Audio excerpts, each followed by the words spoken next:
Dobar dan i dobrodošli u emisiju Glas Amerike News Flash. S vama u studiju u Washingtonu Žorž Crmarić. Pregled vijesti vodi nas prvo u London, na kraljevsko vjenčanje. Među približno 2 milijarde ljudi koji su diljem svijeta pratili televizijski prijenos vjenčanja britanskog princa Williama i Catherine Middleton, sada vojvode i vojvotkinje od Cambridgea, bili su i mnogi Amerikanci, iako je britanski spektakl po vremenu na istočnoj obali Sjedinjenih Država započeo u 4 ujutro, a na zapadnoj 1 sat iza ponoći. Mnogi su barovi, pubovi, kafići otvorili vrata u prvim jutarnjim satima kako bi ugostili one koji su željeli izravno pratiti kraljevski spektakl. Tijekom priprema veličanstvenog vjenčanja mnogi su se Amerikanci pitali zašto uopće posvećivati posebnu pažnju vjenčanju u kraljevstvu od kojeg su Amerikanci izborili neovisnost prije više od 200 godina. No, čini se da su, kako se to kaže, posebne veze između dvije nacije te ljudska znatiželja prevladali. Na američkom jugu potresni prizori razaranja. Predsjednik Obama upravo obilazi to područje u kojem je poginulo više od 305 osoba. Američki predsjednik sastaje se s građanima i lokalnim dužnosnicima u mjestu Tuscaloosa u Alabami, gdje su cijele četvrti sravnjene sa zemljom i gdje je tornado usmrtio 36 osoba. Prije obilaska razorenih područja predsjednik Obama obećao je pomoć stradalima.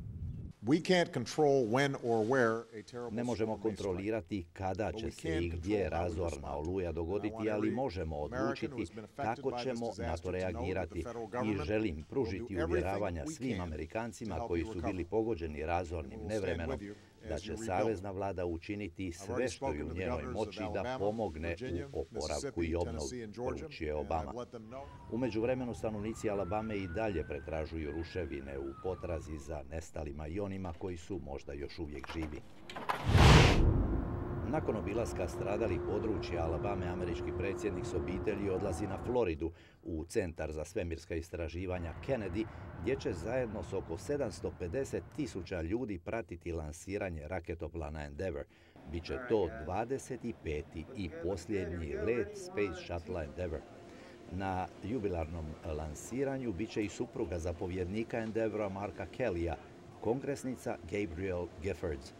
Ona se i dalje oporavlja od gotovo smrtonosnog napada u siječnju, kada je na jednom političkom skupu u Arizoni naoružani napadač otvorio vatru na okupljene.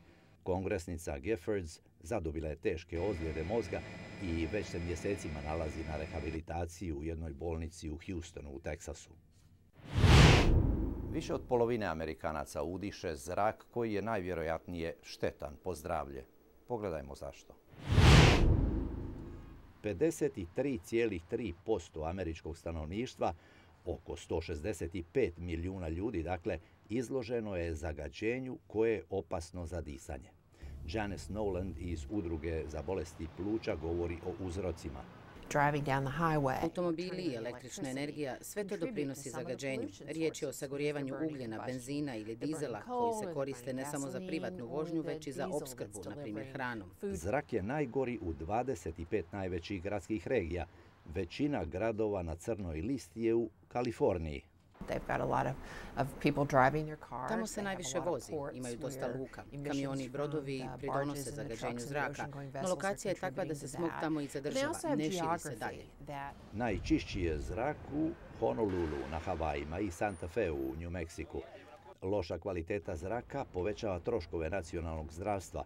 Paul Billings iz Američke udruge za bolesti pluća kaže: zagađen zrak doista ubija. Godišnje od toga umre više desetaka tisuća ljudi, kaže Paul Billings.